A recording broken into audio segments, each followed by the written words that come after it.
السلام علیکم ورحمۃ اللہ وبرکاتہ۔ الحمدللہ ہمارا عربہ سپارہ ہو گیا ہے اور آپ لوگوں کی فرمائش تھی، آپ ہی میں سے کچھ لوگوں نے کہا کہ ہمیں عربہ سپارہ کو ریوائز کر لینا چاہیے، کیونکہ اس میں کچھ اسٹوڈنٹس جو ہیں وہ تو ماشاءاللہ بہت دفعہ قرآن کریم پڑھ چکی ہیں اور کچھ ہماری ساتھی بالکل نہیں ہیں، اور جو ہمارے نئے ساتھی ہیں ہم چاہتے ہیں کہ ہم ان کا زیادہ خیال رکھیں اور ان کو جو ابتدائی سبق ہے قرآن کا وہ ان کو ہم بڑا پکا کروا کے پھر ہم آگے چلیں۔ تو آج انشاءاللہ سے آپ لوگوں کی فرمائش کے مطابق ہماری یہ کوشش ہے کہ جو عربہ سپارہ ہم نے پڑھا ہے اس کو ریوائز کر لیا جائے مختصراً، اور اتنے جتنی کہ ہم نے آیات پڑھی ہیں ان آیات میں جو میسج ہمیں ملا ہے ہم اس میسج کو ریوائز کر لیں اور پوائنٹس میں ہم اس کو ازبر کر لیں، ہم یاد کر لیں کہ کتنا ہم نے پڑھا ہے، اور جتنا سبق ہم اچھا پڑھ لیں گے، جتنا قرآن کریم کو ہم زیادہ ڈیٹیل کے ساتھ شروع میں پڑھ لیں گے، آگے ہمیں پھر اس کو سمجھنا بہت آسان ہو جائے گا انشاءاللہ۔ تو آج ہم لوگ قرآن کریم کا جو ابتدائی آیات ہیں شروع سے جہاں سے ہم نے شروع کیا تھا ہم وہیں سے آج دوبارہ اس کو شروع کریں گے اور دوبارہ سے ریوائز کریں گے، اور آپ لوگوں سے میں ریکویسٹ کروں گی کہ آپ لوگ اپنا سپارہ اپنے ہاتھ میں لے کے بیٹھیں اور اپنے قرآن پاک پہ دیکھتے جائیں اور پھر آپ لوگ لیکچر کو سنیں، یہ آپ لوگوں کو زیادہ اچھا سمجھنے میں مدد دے گا یہ طریقہ کار۔ تو چلیں اپنے اپنے سپارے اٹھا لیں، اپنی پینسل کاپی ہاتھ میں پکڑ لیں اور جو پوائنٹس نوٹ کرنے والے ہیں آپ نوٹ کریں، کیونکہ آج کا جو سوال نامہ آپ نے حل کرنا ہے وہ اس پورے عربہ سپارے کی ریویژن ہے، اور پھر اس ریویژن کے بعد ہم آپ سے شاید ٹیسٹ بھی لیں۔ ابھی ہم آپ کو نہیں بتائیں گے، اگر آپ لوگوں کا جو اسائنمنٹ ہے بہت زبردست آپ لوگوں نے کر لی تو انشاءاللہ آپ لوگوں کے کانسیپٹ کلیئر ہوئے تو پھر ہم ٹیسٹ نہیں لیں گے، ادروائز شاید پھر آپ کو مزید ہمیں ضرورت پڑی تو ہم آپ سے ٹیسٹ بھی لیں گے، اس لیے آپ لوگ اپنی کاپی پینسل سنبھالیں اور اپنا قرآن پاک اپنے سامنے کھولیں، پھر آپ لوگ لیکچر کو سنیں، ٹھیک ہے؟ اعوذ باللہ من الشیطان الرجیم، بسم اللہ الرحمن الرحیم، الحمد للہ رب العالمین الرحمن الرحیم مالک یوم الدین، ایاک نعبد و ایاک نستعین، ایاک نعبد و ایاک نستعین، اہدنا الصراط المستقیم، صراط الذین انعمت علیہم غیر المغضوب علیہم ولا الضالین، آمین۔ سورہ فاتحہ قرآن کریم کی سب سے پہلی سورت ہے، یہ وحی کے اعتبار سے یہ 5ویں وحی ہے، اور جو قرآن کریم کی ترتیب ہے اس کے لحاظ سے یہ سب سے پہلی سورت ہے، یہ بے حد امپورٹنٹ سورت ہے، اور اگر ہم دیکھیں تو یہ پورے کے پورے جو قرآن کریم کی اسلامی تعلیمات ہیں اس کا خلاصہ اس سورت میں ہے، اور یہ اتنی اہم سورت ہے کہ اس کی اہمیت کے پیش نظر اس سورت کو قرآن کریم کی ابتدا میں رکھا گیا، اور آپ سمجھیں کہ یہ قرآن کریم کا ایک دیباچہ ہے۔ اور اس سورت کی جو دوسری بڑی اہمیت ہے، ہمیں اس بات سے اس کا اندازہ ہوتا ہے کہ ڈیلی ہر مسلمان کو 5 نمازیں فرض ہیں، اور 5 نمازیں اگر ہم پوری طرح سے ادا کرتے ہیں تو اس میں 49 رکعتیں ہوتی ہیں، اور 49 ٹائمز ہمیں ہر نماز میں اللہ کے روبرو کھڑے ہو کر اس سورت کی تلاوت کرنی ہے۔ یہ سورت ایسے ہمیں ازبر ہونا چاہیے اس کا مضمون کہ ہم اس کی تلاوت جب کریں تو اس سورت کا ہر پیغام ہمارے دل کی گہرائیوں سے نکل کر ہماری زبان سے ادا ہو۔ ہم اس سورت کا ترجمہ دیکھتے ہیں۔ تعریف اللہ ہی کے لیے ہے جو تمام کائنات کا رب ہے، اللہ رحمان ہے، اللہ رحیم ہے، رحمان اور رحیم ہے، روز جزا کا مالک ہے، ہم تیری ہی عبادت کرتے ہیں اور تجھ ہی سے مدد مانگتے ہیں، ہمیں سیدھا رستہ دکھا، ان لوگوں کا راستہ جن پر تو نے انعام فرمایا، جو معتوب نہیں ہوئے، جو بھٹکے ہوئے نہیں ہیں۔ صدق اللہ العظیم۔ یہ سورت کا بامحاورہ ترجمہ تھا، اور اس سورت کا اگر ہم پیغام دیکھیں تو اس سورت میں تین جو میجر جو اس سورت کے موضوعات ہیں وہ تین ہیں۔ سب سے پہلے توحید، پھر رسالت، پھر آخرت۔ الحمد سے لے کے الرحیم تک یہ سورت جو ہے یہ توحید کا جو بنیادی نظریہ ہے، بنیادی عقیدہ ہے کہ صرف اور صرف اللہ ہی اللہ ہے، تمام تعریفیں اس کے لیے، سب کچھ اسی کے لیے ہے، اور وہ اللہ کا پھر اگلی ہی آیت میں تعارف ہے کہ وہ رحمان بھی ہے اور رحیم بھی ہے۔ اس کے بعد ایاک نعبد، یہ والی جو آیات ہیں یہ ہماری زندگی کا مقصد بیان کر دیتی ہیں، اس میں مقصد زندگی بیان کیا گیا ہے، اور اہدنا الصراط المستقیم میں کیا ہے، طلب زندگی بیان کیا گیا ہے کہ زندگی کا مقصد کیا ہے، زندگی کی طلب کیا ہے، اور پھر ہمیں اسی صورت میں بتا دیا گیا کہ سب سے بڑی طلب جو ہے انسان کے لیے وہ ہدایت ہے، سب سے بڑا انعام، سب سے بڑی نعمت انسان کے لیے ہدایت ہے۔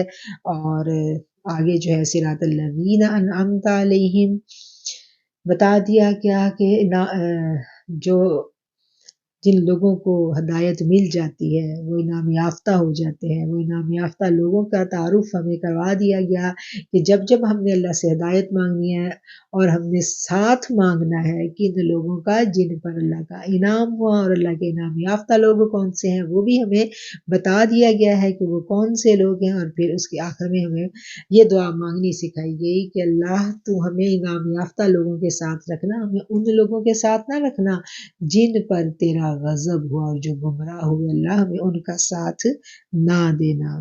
یہ ایک مکمل اور ایک جامع دعا ہے، اور جب اس صورت کی ہمیں سمجھ آ جاتی ہے تو اس کی اہمیت کا پتہ چل جاتا ہے، تو پھر ہمیں اس صورت کی جو ادائیگی ہم اپنے زبانوں سے کرتے ہیں، پھر ہمیں اس ادائیگی کے کرنے کا جو صحیح معنوں میں فائدہ ہوتا ہے۔ یہ صورت شفا ہے بیماریوں کے لیے، دلوں کے لیے، ٹھیک ہے۔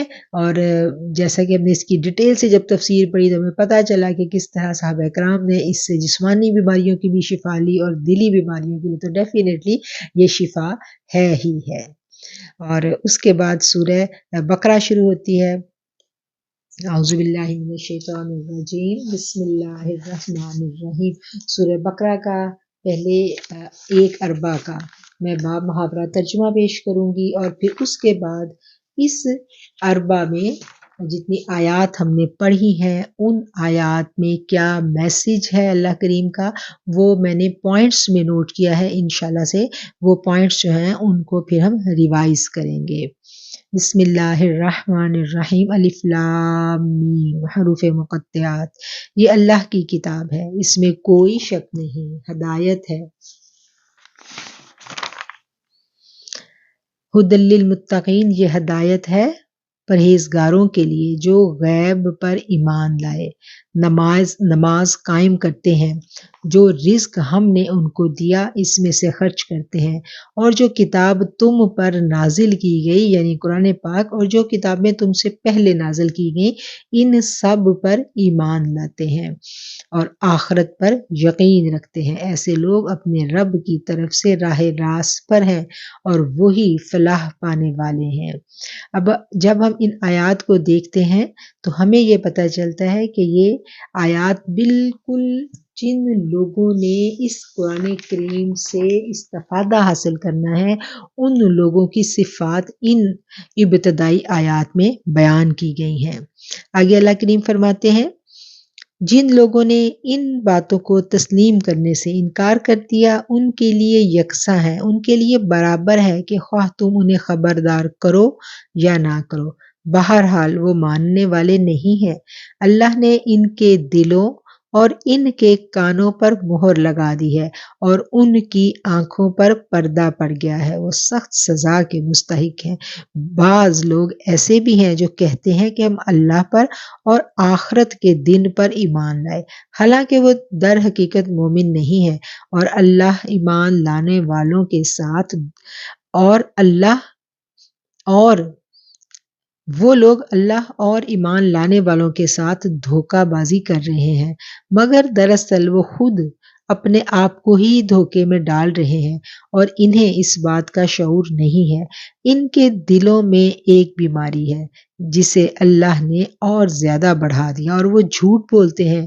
اس کی پاداش میں ان کے لیے دردناک سزا ہے۔ جب کبھی ان سے کہا جاتا ہے کہ زمین پر فساد برپا نہ کرو تو انہوں نے یہی کہا کہ ہم تو اصلاح کرنے والے ہیں۔ خبردار، یہی وہ لوگ ہیں جو مفسد ہیں مگر انہیں شعور نہیں۔ اور جب ان سے کہا گیا کہ جس طرح دوسرے لوگ ایمان لائے ہیں اسی طرح تم بھی ایمان لاؤ تو انہوں نے یہی جواب دیا کہ کیا ہم بیوقوفوں کی طرح ایمان لائیں؟ خبردار، حقیقت میں تو یہ خود بیوقوف ہیں مگر یہ جانتے نہیں ہیں۔ جب یہ اہل ایمان سے ملتے ہیں تو کہتے ہیں کہ ہم ایمان لائے، اور جب علیحدگی میں اپنے شیاطین سے ملتے ہیں تو کہتے ہیں اصل میں تو ہم تمہارے ساتھ ہیں اور ان لوگوں سے محض مذاق کر رہے ہیں۔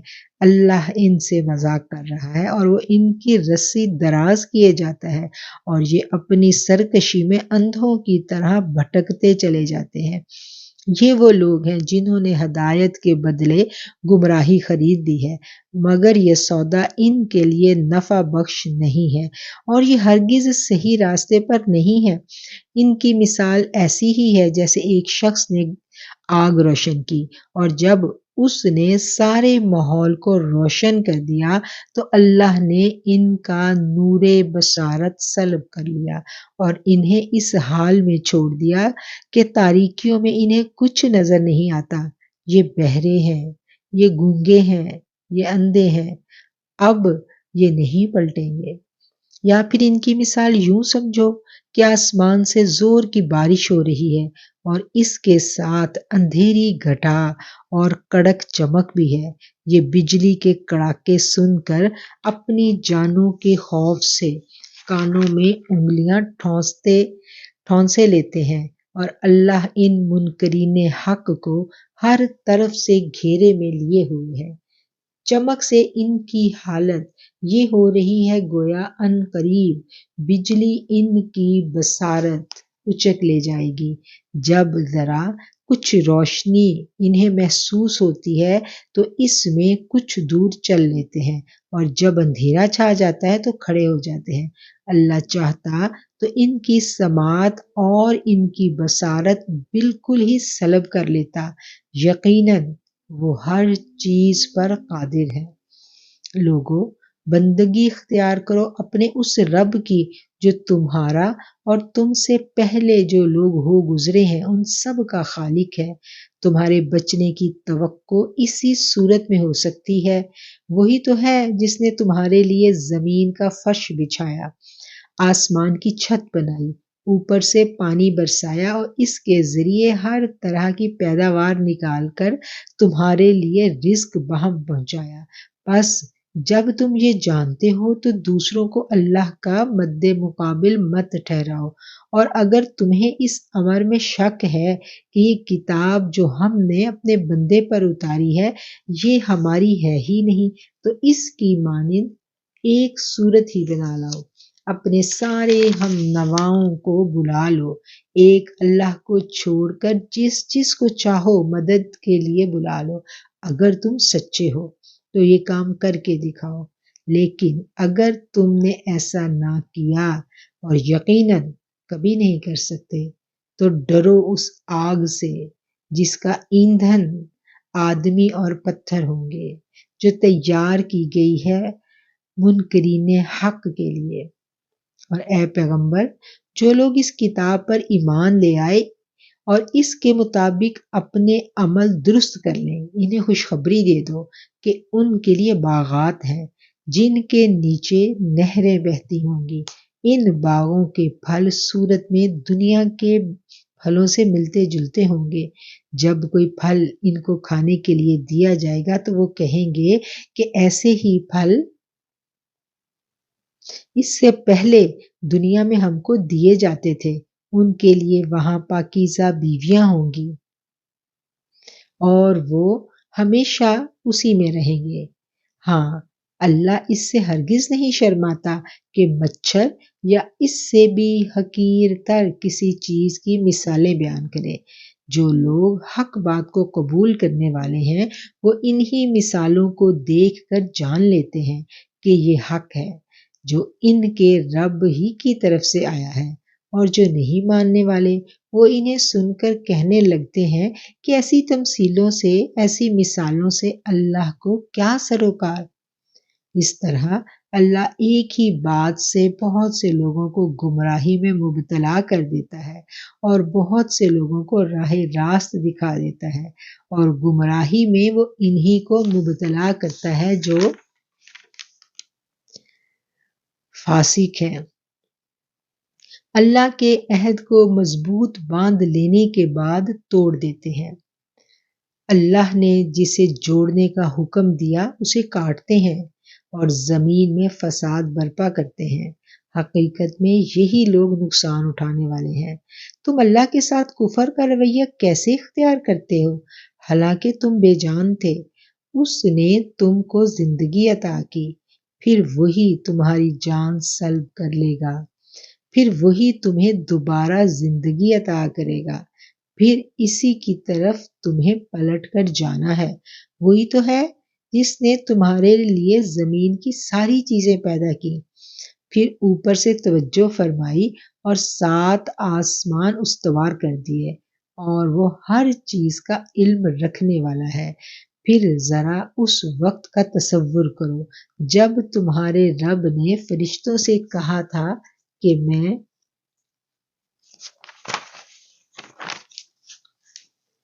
زمین پر ایک خلیفہ بنانے والا ہوں۔ انہوں نے عرض کیا، کیا آپ زمین میں کسی ایسے شخص کو مقرر کریں گے؟ کیا آپ زمین پر کسی ایسے کو مقرر کرنے والے ہیں جو اس کے انتظام کو بگاڑ دے گا، خون ریزیاں کرے گا؟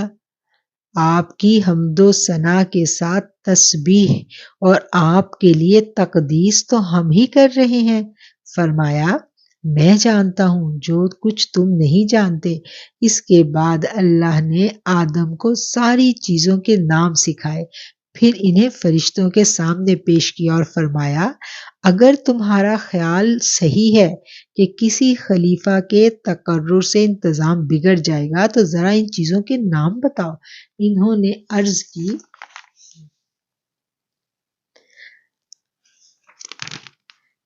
عرض کیا، سبحانک لا علم لنا الا ما علمتنا۔ سبحانک، تو پاک ہے، آپ کی ذات پاک ہے، ہم تو بس اتنا ہی علم رکھتے ہیں جتنا آپ نے ہم کو دے دیا۔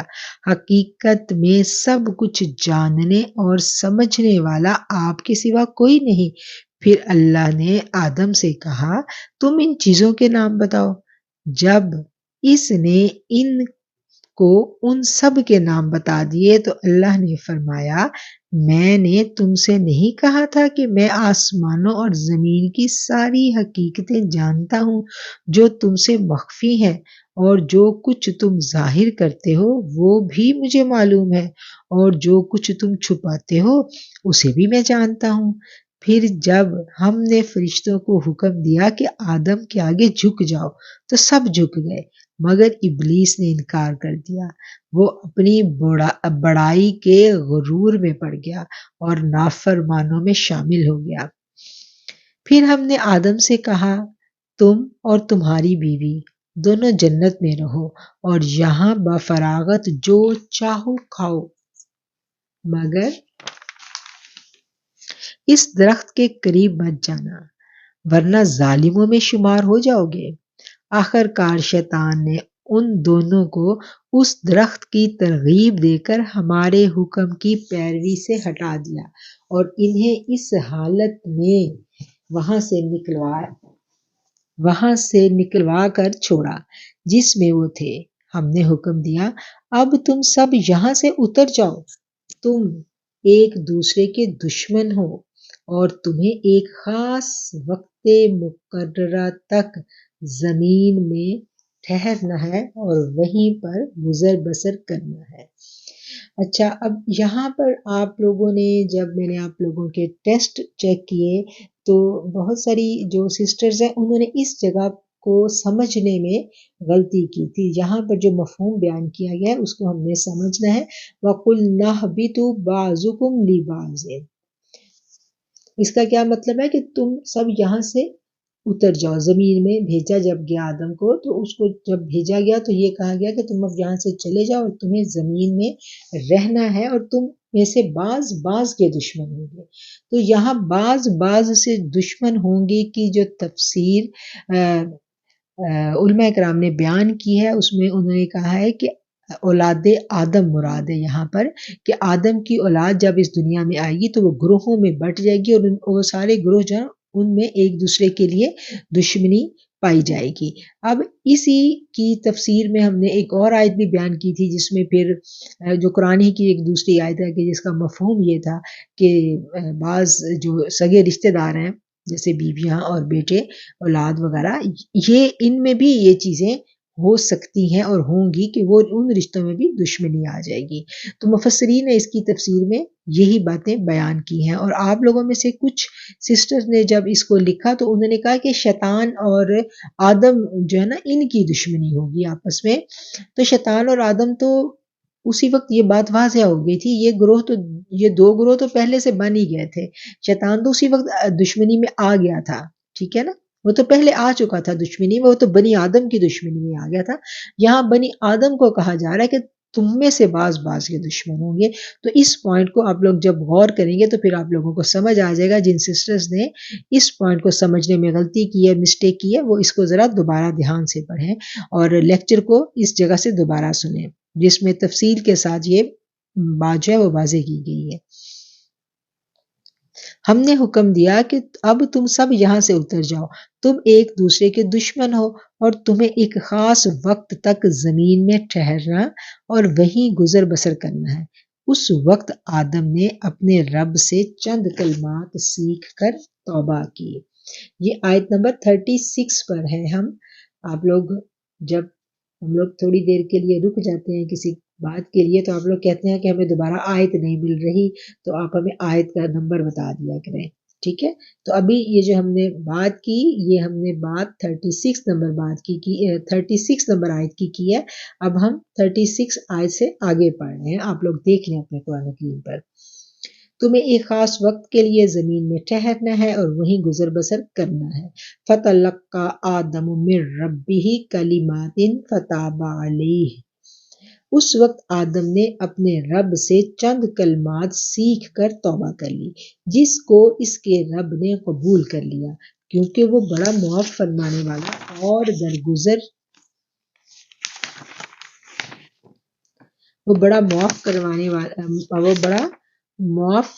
والا اور رحم فرمانے والا ہے۔ اگلی آیت ہے جی، یہ 37 پڑھی، 38 نمبر آیت۔ قُلْنَا اهْبِطُوا مِنْهَا جَمِيعًا، ہم نے کہا تم سب یہاں سے اتر جاؤ، پھر جو میری طرف سے کوئی ہدایت تمہارے پاس پہنچے تو جو لوگ میری اس ہدایت کی پیروی کریں گے ان کے لیے کوئی خوف اور کوئی رنج کا موقع نہیں ہوگا۔ فلا خوف علیہم ولا هم یحزنون والذین کفروا، اور جو اس کو قبول کرنے سے انکار کر دیں گے اور ہماری آیات کو جھٹلائیں گے وہ آگ میں جانے والے لوگ ہیں جہاں وہ ہمیشہ رہیں گے۔ اب یہاں سے اگلا رکوع شروع ہوتا ہے، 5 نمبر رکوع۔ یا بنی اسرائیل اذکروا، اے بنی آدم ذرا خیال کرو، یاد کرو میری اس نعمت کو جو میں نے تم کو عطا کی تھی۔ اوفو بعہدی، میرے ساتھ تمہارا جو عہد تھا اسے تم پورا کرو، تو میرا جو عہد تمہارے ساتھ تھا میں اس کو پورا کروں گا۔ وَإِيَّایَ فَارْہَبُونِ، اور تم مجھ سے ہی ڈرو۔ اور میں نے جو کتاب بھیجی ہے اس پر ایمان لاؤ، یہ اس کتاب کی تائید میں ہے جو تمہارے پاس پہلے سے موجود تھی، لہٰذا سب سے پہلے تم ہی اس کے منکر نہ بن جاؤ۔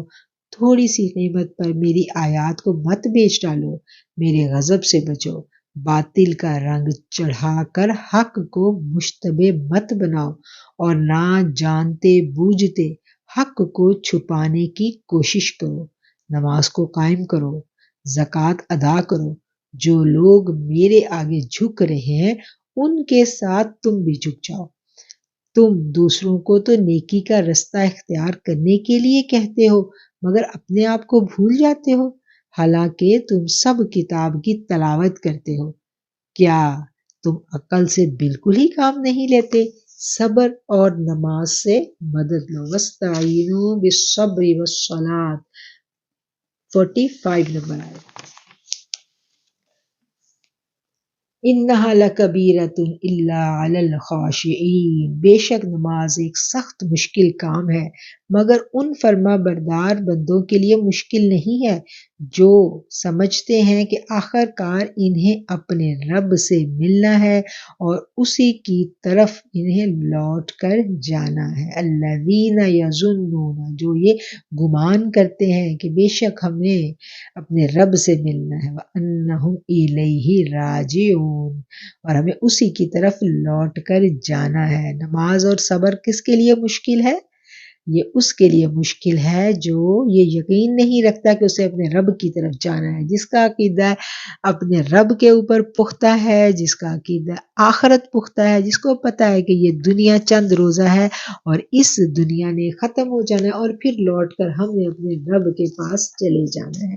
تو جن کو اس بات کا یقین ہے تو پھر ان کے لیے نہ نماز مشکل ہے نہ ان کے لیے صبر کرنا مشکل ہے۔ کیوں؟ کیونکہ صبر کا اجر جب ہمیں معلوم ہو جاتا ہے تو صبر کرنا پھر بے حد آسان ہو جاتا ہے، پھر صبر کرنا مشکل نہیں رہتا۔ ابھی جتنا ہم نے پڑھا ایک اربع، ٹھیک ہے نا، چوتھائی پارہ جو ہم نے پڑھا تھا 46 نمبر آیت تک، اس کو ہم نے با محاورہ ترجمہ جو ہے ہم نے اس کا دیکھ لیا ہے۔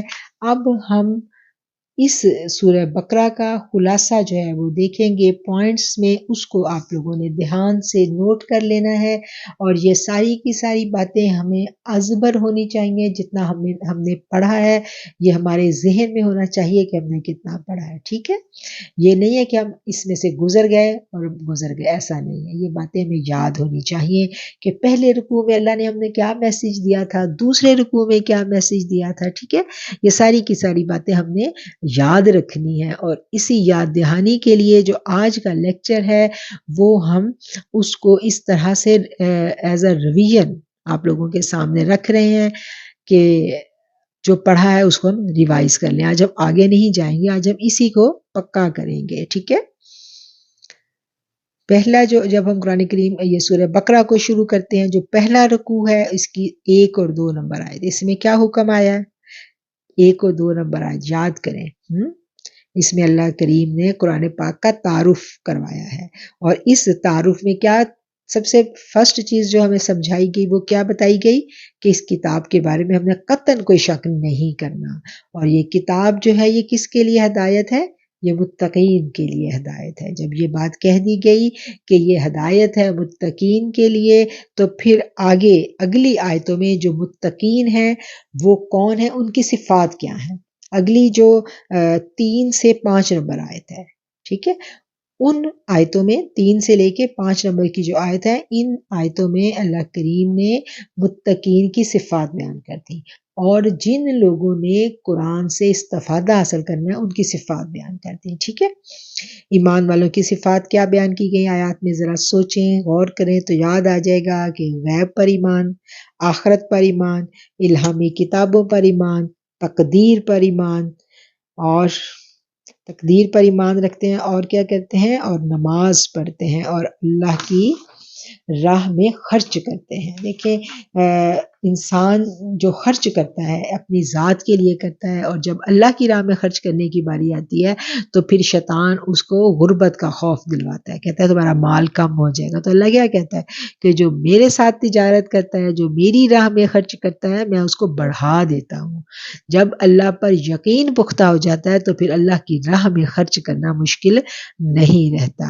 اور جب یہ ساری کی ساری باتیں انسان کے اندر پیدا ہو جاتی ہیں تو پھر کیا ہوتا ہے کہ پھر اس کو یہ خرچ کرنا لذت دیتا ہے، خوشی دیتا ہے، پھر وہ اللہ کی راہ میں خرچ کر کے سکون پاتا ہے۔ پھر وہ زکوٰۃ اگر روک لے تو اس کو بے قراری لگ جاتی ہے کہ میری زکوٰۃ رہتی ہے دینے والی، کیونکہ اس کو پتہ ہے کہ یہ جو میں خرچ کر رہا ہوں اللہ کی راہ میں دے رہا ہوں، یہ دینا میرے مال کی بڑھوتی کا سبب ہے، ٹھیک ہے۔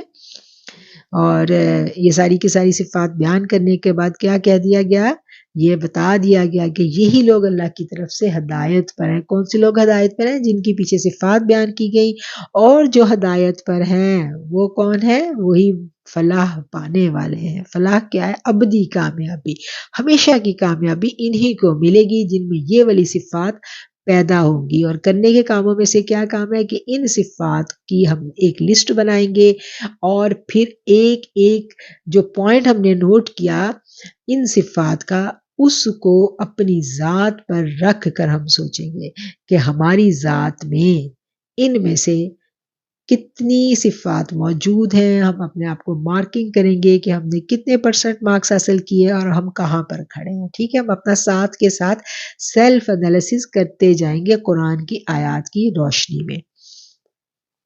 آگے ہے جی 6 سے 7، ان 2 آیتوں میں اللہ کریم نے کفار کی صفات کو بیان کر دیا کہ کفار کون سے ہیں، کہ ان کے دل سخت ہیں، اور ان کے دلوں پر اور ان کی سماعت پر مہر لگی ہوئی اور کانوں پر پردہ ہے، کوئی نصیحت ان کو فائدہ نہیں دیتی۔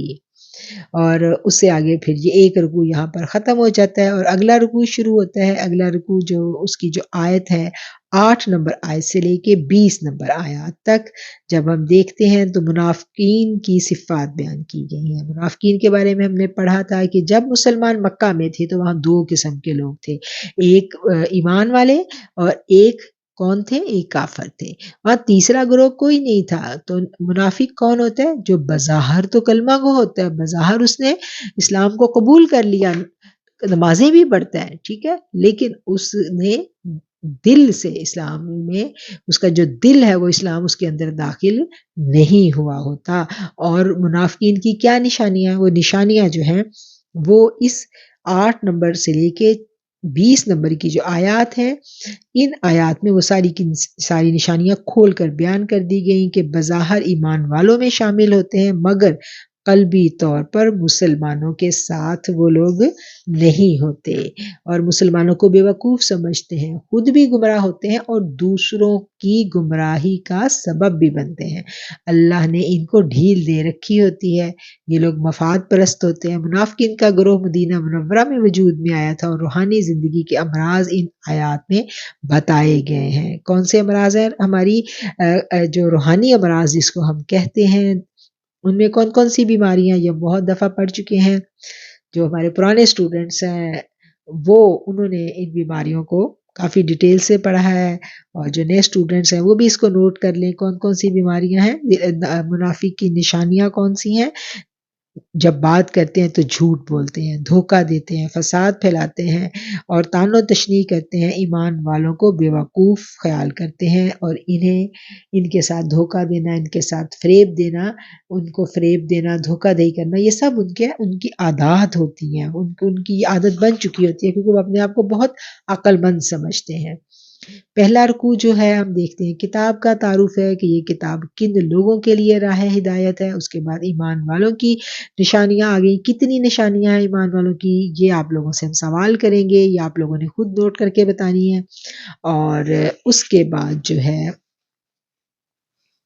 ان کے بارے میں جو مثال بیان کی گئی، مثال کیا بیان کی گئی ہے کہ ان کی مثال ایسے ہے کہ آگ روشن کی گئی، ٹھیک ہے نا، اور بارش اور گرج چمک، یہ والی 2 مثالیں آپ لوگوں کو یاد ہے، آپ لوگوں نے پڑھی ہیں۔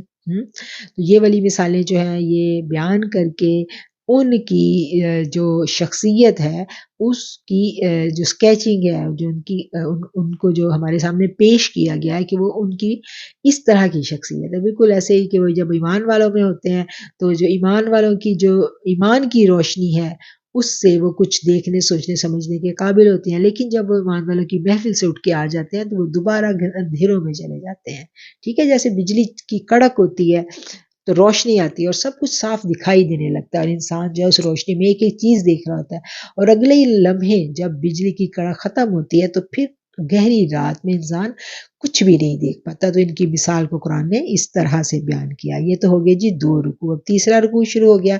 اس کے بعد سب سے پہلا حکم تمام انسانوں کو اللہ تعالیٰ نے کیا دیا ہے؟ عبادت کا دیا ہے۔ قرآن حکیم کی جو سچائی ہے وہ یہاں پر بیان کی گئی ہے۔ آیات ہم دیکھتے ہیں کہ آگے آیات جو ہیں 21 سے 22 نمبر کی جو آیات ہیں، اللہ تعالیٰ نے اپنا تعارف کروایا، اپنی قدرت کی نشانیاں، اپنے انعام و اکرام تمام لوگوں کو بتا کر زندگی کی بندگی کی اللہ کریم جو ہے وہ دعوت دیتے ہیں، اور عبادت کا مفہوم بیان کیا گیا ہے۔ اللہ نے بتا دیا کہ میں نے جو انسان کو پیدا کیا کس لیے پیدا کیا ہے کہ تاکہ وہ میری عبادت کرے۔ پیدائش کا مقصد کیا ہوا؟ پیدائش کا مقصد یہ ہے اللہ لیعبدون، تاکہ بندے اللہ کی عبادت کریں۔ اور عبادت کا مقصد کیا؟ عبادت کا مقصد بھی اسی آیت میں بتا دیا گیا کہ تم عبادت کس لیے کرو؟ تاکہ تم متقی بن جاؤ، ٹھیک ہے۔ تو یہ دونوں باتیں واضح کی گئی۔ پھر تیسرا رکوع کی جو پہلی آیت ہے، آیت نمبر 21 اور 22، 21ویں اور 22ویں، ان آیات کو ہم دیکھیں تو ان میں اللہ تعالیٰ نے اپنی نعمتوں کا ذکر کیا ہے اور پھر انسان کو مخاطب کر کے فرمایا ہے کہ فَلَا تَجْعَلُوا لِلَّهِ أَنْدَادًا، اور اللہ کے لیے کوئی شریک مت ٹھہراؤ۔ پھر فرمایا، پھر آگے کیا کہا ہے؟ وَأَنْتُمْ تَعْلَمُونَ، حالانکہ تم جانتے ہو۔ اور یہ جو بات ہے اس پہ جب ہم غور کریں تو ہمیں کیا پتہ چلتا ہے؟ گویا کہ یہ بات انسان کے جو برین کا جو سافٹ ویئر ہے اس میں پہلے دن سے ہی انسٹال کر دی گئی تھی۔ یہ انسٹالیشن ہمارے برین میں موجود ہے، یہ سب باتوں کی ہمیں سمجھ آ جاتی ہے جب ہم تھوڑا سا اپنی ذات پر غور و فکر کرتے ہیں۔ جب اپنی ذات پر ہم غور و فکر کرتے ہیں، اپنے ارد گرد پر غور و فکر کرتے ہیں تو پھر یہ باتیں ہمیں سمجھ میں آنے لگ جاتی ہیں کہ اللہ کے سوا کوئی نہیں ہے، کوئی بھی نہیں ہے جو ہمیں کسی بھی بڑے عذاب، بڑی پریشانی، بڑے دکھ تکلیف، بڑی بیماری، ہمیں وہاں سے کوئی نہیں نکال سکتا رب کے سوا۔ وہ صرف اور صرف رب ہی ہے، اور انسان جتنی بھی ترقی کر لے، جہاں تک بھی پہنچ جائے، وہ رب نہیں ہو سکتا، وہ خدا نہیں ہو سکتا۔ دیکھتے ہیں آج سائنس نے جتنی بھی ترقی کر لی ہے، لیکن جب موت کا ٹائم آتا ہے، سارے جب ڈاکٹر دیکھ لیتے ہیں، سارے ٹیسٹ کریں، ان کو پتہ چل جاتا ہے کہ پیشنٹ کی کیا حالت ہے، تو وہ اس وقت کہتے ہیں نا کہ بس اب دعا کریں، یہی کہتے ہیں نا کہ اب تو بس یہ سب کچھ تو ختم ہے، اب دعا ہی ہے، اللہ چاہے تو پھر اس وقت جو ہے ہم ڈھونڈتے ہیں، ہم بھاگتے ہیں، ہم اللہ کے آگے روتے ہیں۔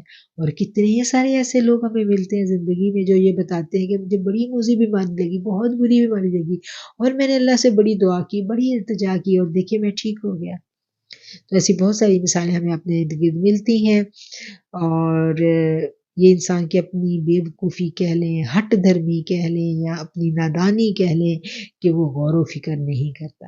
جب وہ غور و فکر کرنے لگ جاتا ہے تو پھر اسے یہ ساری کی ساری باتیں جو ہے وہ سمجھ میں آنے لگ جاتی ہیں۔ اس سے آگے ہے جی 23 نمبر آیت۔ 23 نمبر آیت میں اللہ کریم جو ہے وہ قرآن کا اعجاز بیان کرتے ہیں۔ پوری دنیا کے لوگوں کو اس آیت میں چیلنج کیا گیا ہے۔ کون سی آیت میں چیلنج کیا گیا ہے؟ 23 نمبر آیت کو جب ہم پڑھتے ہیں تو پھر ہمیں پتہ چلتا ہے کہ اللہ تعالیٰ نے کس طرح سے پوری لوگوں کو، دنیا کے لوگوں کو چیلنج کیا کہ اس کے جیسی کوئی ایک صورت بھی بنا لاؤ تو تم ہرگز بھی ایسا نہیں کر سکتے۔ چیلنج کیا کہ ایسا قرآن لاؤ بنا کے، اگر یہ کسی بندے کا کلام ہے، وہ کہتے تھے نا کہ یہ تو جادوگر ہے اور یہ تو کسی انسان کا کلام ہے، تو اللہ نے کہا ایسا بنا کے لاؤ کلام، اور پھر اس پر اپنے گواہ طلب کرو، تم ایسا نہیں کر سکو گے۔ اور اس کے آگے پھر 24 اور 25 نمبر آیت میں کفار کے لیے آگ کا عذاب اور مومنوں کے لیے جنت اور اس کی نعمتوں کی بشارت دی گئی ہے۔ آیت نمبر 26 میں مچھر کی مثال بیان کی گئی ہے، اور اسی قرآن پاک میں سے کئی لوگ جو ہیں وہ اس سے ہدایت پاتے ہیں، اور کئی ایسے لوگ ہیں جو اس سے گمراہ ہو جاتے ہیں، اور جن کے دلوں میں ایمان ہوتا ہے وہ گمراہ نہیں ہوتا۔ وہ گمراہ کون ہوتا ہے؟ جن کے دلوں میں نفاق ہو، نفاق والے گمراہ ہوتے ہیں۔ ایمان والے، وہی بات ہے، دیکھیں آپ ایمان والے کے سامنے بیان کریں گے تو اس کا ایمان بڑھے گا، وہ خوش ہوگا، اور وہی بات آپ جس کے دل میں نفاق ہے اس کے آگے بیان کریں گے تو وہ کیا کرے گا؟ وہ آپ کے آگے دلیلیں لے کے بیٹھ جائے گا، ٹھیک ہے نا؟ وہی بات اس کو کہاں سے کہاں لے جائے گی، اور ایمان والے کا ایمان بڑھا کے اس کو کہاں سے کہاں لے جائے گی۔ یہ سب کا سب جو ہے طلب کے مطابق ملتا ہے۔ اگر کوئی ہدایت کی طلب لے کے اللہ کے دین کو سیکھنے کے لیے آتا ہے تو اس کو ہدایت مل جاتی ہے، اور اگر کوئی علم اور دلائل لینے کے لیے قرآن سیکھنے کے لیے آتا ہے تو پھر وہ دلائل میں پھنسا رہتا ہے، بڑی دلیلیں اس کو مل جاتی ہیں قرآن سے، ٹھیک ہے نا؟ تو جو طلب لے کے آئے گا اس کے کشکول میں وہی ڈال دیا جائے گا۔ اس سے آگے جی 27 نمبر آیت، اللہ کے ساتھ کیے گئے عہد کو توڑنے والوں، قطع تلقی کرنے والوں اور فساد پھیلانے والوں کا ذکر کیا گیا ہے کہ وہ خسارہ پانے والے ہیں۔ آیت 28 اور 29 میں 3 مرتبہ زندہ کرنے اور 3 مرتبہ موت دینے کا ذکر کیا گیا۔ اللہ تعالیٰ ہر چیز پر قادر ہے اور جاننے والا ہے۔ زمین اور 7 آسمان کی پیدائش کا ذکر ہے جو اللہ نے ہی بنائے ہیں۔ تیسرا رکوع پورے کا پورا دعوت اسلام کا خلاصہ پیش کرتا ہے۔ پوری دعوت اسلام کا خلاصہ کیا ہے؟ سب سے پہلے جو آ جاتی ہے چیز وہ آ جاتی ہے عقیدہ توحید، اور اس کے بعد جو ہے مومنین کے لیے بشارت ہے، اور کافروں کا انجام اور منافقین کا کردار بیان کیا گیا ہے، اور اس کے آگے پھر شروع ہو جاتا ہے چوتھا رکوع، اور چوتھے رکوع میں حضرت آدم علیہ السلام کی پیدائش اور ان کو خلافت ارضی کے دیے جانے کا ذکر ہے۔ اور اس کے بعد جو 30 نمبر آیت پہ جب ہم آتے ہیں تو انسان بحیثیت نائب، اللہ نے فرشتوں کے سامنے زمین پر انسان کو اپنا نائب بنانے کا اعلان کیا۔ فرشتوں کے تحفظات جو ہیں وہ بیان کیے گئے ہیں، اور فرشتوں کی صفات جو ہیں وہ بیان کی گئی ہیں۔ آیت نمبر 31 سے 33 تک علم کی اہمیت بیان کی گئی ہے کہ اللہ تعالیٰ نے حضرت آدم علیہ السلام کو دنیا کے تمام مادی علوم سکھائے، اور آپ آدم علیہ السلام نے وہ علوم اللہ کے حکم سے فرشتوں کے سامنے بیان کر دیے۔ اس کے بعد فرشتوں نے اللہ کے سامنے اپنی کم علمی کا اقرار کر لیا اور عذر پیش کیا۔ اللہ نے بتا دیا کہ وہ ہر ظاہر و چھپی ہوئی چیز کا مکمل جاننے والا ہوں۔ اللہ نے بتا دیا کہ میں ہر ظاہر اور چھپی ہوئی چیز کا مکمل جاننے والا ہوں۔ آیت نمبر 34 آ جاتی ہے جی، فرشتوں کا سجدہ اور ابلیس کا تکبر۔ یہ والا موضوع کس نمبر آیت میں بیان کیا گیا ہے؟ یہ 34 نمبر آیت میں بیان کیا گیا ہے۔ تمام فرشتوں نے اللہ کے حکم پر حضرت آدم علیہ السلام کو سجدہ کیا، مگر ابلیس نے اپنے غرور و تکبر کی وجہ سے سجدہ کرنے سے انکار کر دیا اور اللہ کے حکم کی نافرمانی کی۔ نیکسٹ ہے جی 35 سے 36 آیات نمبر جو ہیں، ان میں حضرت آدم علیہ السلام اور ابلیس کا قصہ بیان کیا گیا ہے۔ ابلیس نے آدم علیہ السلام کو کس طرح سے پھسلایا، اور ان کی وہ لغزش کی وجہ سے اللہ تعالیٰ نے ان کو جنت سے نکال کر ایک مقررہ مدت تک کے لیے کیا کر دیا؟ دنیا میں بھیجا۔ ابلیس راندہ درگاہ ہوا اور ہمیشہ ہمیشہ کے لیے انسان کا دشمن قرار پایا۔ انسانوں کے آپس کے گروہ بنا دیے گئے جن میں بعض کے دشمن ہوں گے۔ یہاں یہ بات آپ لوگوں کو میں نے پہلے بھی مینشن کی تھی، اور آپ ابھی بھی جن کو کوئی ابہام ہے وہ لیکچر کو اس جگہ سے دوبارہ سن سکتے ہیں۔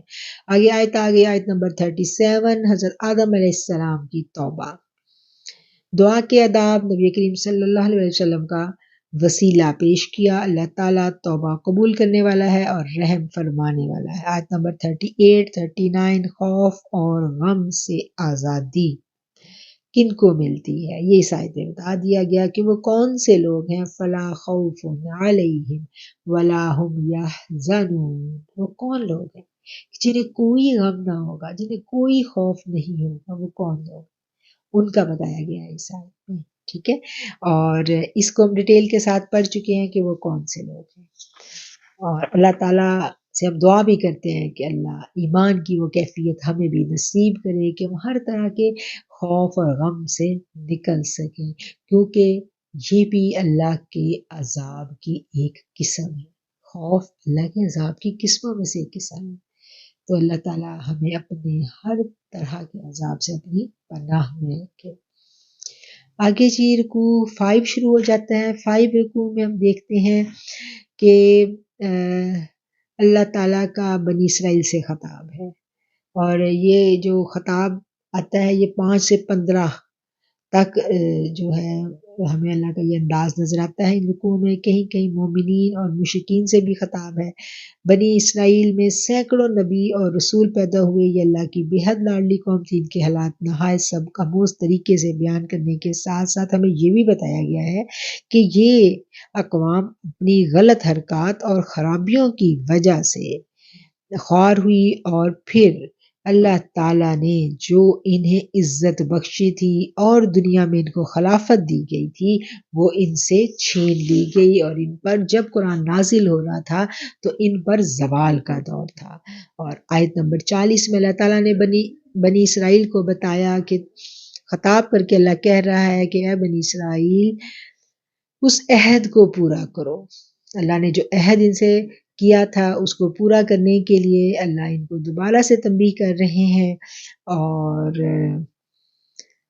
اللہ تعالیٰ ان کو دوبارہ سے عروج عطا کرنے کا وعدہ جو ہے وہ پورا کریں گے اگر یہ اپنے عہد کو پورا کر لیں گے۔ آیت نمبر 41 سے 46 جو ہے آیات، ان میں یہود کے علماء کو تنبیہ کی گئی ہے۔ قرآن پاک اور نبی کریم صلی اللہ علیہ وسلم کا انکار مت کرو، حق کو باطل کے ساتھ مت ملاؤ۔ یہ کہاں پر یہ تنبیہ آتی ہے جی؟ 41 سے لے کے 46 نمبر کی جو آیات ہیں ان کا خلاصہ میں پیش کر رہی ہوں کہ یہاں پر تنبیہ کرتے ہوئے کہا جاتا ہے کہ نبی کریم صلی اللہ علیہ وسلم کا اور ان پر نازل کیے جانے والے قرآن کا تم انکار کرتے ہو، ایسا مت کرو، اور حق کو باطل کے ساتھ مت ملاؤ، نماز پڑھو اور زکوٰۃ ادا کرو، رکوع کرنے والوں کے ساتھ جھک جاؤ۔ یہ بڑی امپورٹنٹ بات ہے کہ رکوع کرنے والوں کے ساتھ جھک جاؤ۔ اس میں کیا پتہ چلا؟ وتواصوا بالحق وتواصوا بالصبر، کہ ساتھ ساتھ ساتھ اسلام ہر جگہ اس کو کیا کہنا چاہیے؟ مسلمانوں کو یکجا ہونے کا، ایمان والوں کو اکٹھے ہو جانے کا درس دیتا ہے۔ تو یہاں پر یہی کہا جا رہا ہے کہ جو رکوع کر رہے ہیں، جو نماز پڑھ رہے ہیں، یہاں پر باجماعت نماز کی طرف بھی ہمیں اشارہ ملتا ہے، اور مسلمانوں کا باہمی اختلافات کو دور کر کے اکٹھا ہو کر مل بیٹھ کے اپنے تمام اندرونی جو چھوٹے چھوٹے اختلافات ہیں ان کو دور کر کے اکٹھا ہونے کا بھی درس جو ہے وہ ہمیں اس آیت سے مل رہا ہے کہ رکوع کرنے والوں کے ساتھ جھک جاؤ، منافقت اختیار نہ کرو، صبر اور نماز سے مدد حاصل کرو۔ یہ مشکل ہے، لیکن کس کے لیے یہ مشکل نہیں ہے؟ صبر اور نماز کرنا، نماز سے مدد لینا مشکل ہے، کس کے لیے مشکل نہیں ہے؟ اس کے لیے مشکل نہیں ہے جس کو یہ یقین ہے کہ ہماری اللہ تعالیٰ سے ملاقات ہونی ہے، جس کو یوم آخرت پر یقین ہے، جس کا عقیدہ آخرت پختہ ہے، پھر وہ اس دنیا میں کیا ہے کہ اس کو اس دنیا میں کوئی مشکل نہیں ہوتی، وہ کبھی غمزدہ نہیں ہوتا۔ فلا خوف علیہم ولا ہم یحزنون، نہ تو وہ خوف زدہ ہوتا ہے، نہ وہ غمگین ہوتا ہے، نہ اس کو نماز پڑھنی مشکل لگتی ہے۔ نماز ایک ایسی عبادت ہے کہ یہ جو شخص نماز پڑھتا ہے وہ ہمیشہ اس چیز کو جان لے کہ کیا نماز کا ٹائم اس کے لیے مشکل ہے، کیا نماز کی جب اذان ہوتی ہے اور اس کو نماز پڑھنی پڑتی ہے تو کیا یہ اپنے پر ایک بھار محسوس کرتا ہے، یہ وہاں سے بھاگ جانا چاہتا ہے، یا نماز کی جگہ اس کا مسلح اس کے لیے جنت کے باغوں میں سے ایک باغ ہے، وہ کیا محسوس کرتا ہے کہ اذان ہوتی ہے تو اس کو دوڑ لگ جاتی ہے کہ میں جاؤں اپنی جائے نماز پہ اور میں جا کے رب کے آگے سجدہ دوں، میری نماز نہ لیٹ ہو جائے۔ وہ نماز کے وقت ہونے سے پہلے ہی وضو کر کے بیٹھی ہوئی ہے، وہ ایسی ہوتی ہے نا خواتین کے جو پہلے سے وضو کر لیتی ہے کہ اچھا اب یہ اذان ہوگی تو میں نماز پڑھوں گی۔ تو جن لوگوں کو نماز سے محبت ہوتی ہے ان کی نماز پھر واقعتاً ان کو معراج نصیب کر دیتی ہے، اور جن کو ہر نماز میں معراج نصیب ہوتی ہے تو پھر ان کے لیے کچھ مشکل نہیں رہتا، وہ ہر غم ہر تکلیف میں کیا کرتے ہیں، وہ رب کی طرف رجوع کرنے والے ہوتے ہیں، وہ کیا کرتے ہیں، وہ مدد مانگتے ہیں کس سے، نماز سے، کیونکہ نماز سے اللہ کا قرب ملتا ہے نا، اور جس کو رب مل جائے، رب کا قرب مل جائے، اس کے پھر سارے کے سارے غم جو ہیں وہ ہلکے ہو جاتے ہیں۔ تو یہ جو تھا، یہاں تک ہمارا اربع سپارہ جو ہے وہ ختم ہو جاتا ہے 46 نمبر آیت پہ، اور انشاءاللہ نیکسٹ ویک ہم لوگ اگلا جو اربع ہے وہ شروع کریں گے، یعنی اگلی آیات شروع کریں گے۔ آج ساری کی ساری پچھلی ریویژن تھی، اس کو ہی ہم نے سمجھا ہے، جو ہم نے پڑھا اس کو ریوائز کیا، اور اسی میں سے ہم اپنی اسائنمنٹ کریں گے انشاءاللہ سے، تاکہ آپ کی اچھی سی ریویژن ہو جائے، جو آپ نے پڑھا ہے وہ سارے کا سارا آپ کو سبق پکا ہو جائے۔ ٹھیک ہے، اپنا بہت خیال رکھیں۔ آخر الدعوانا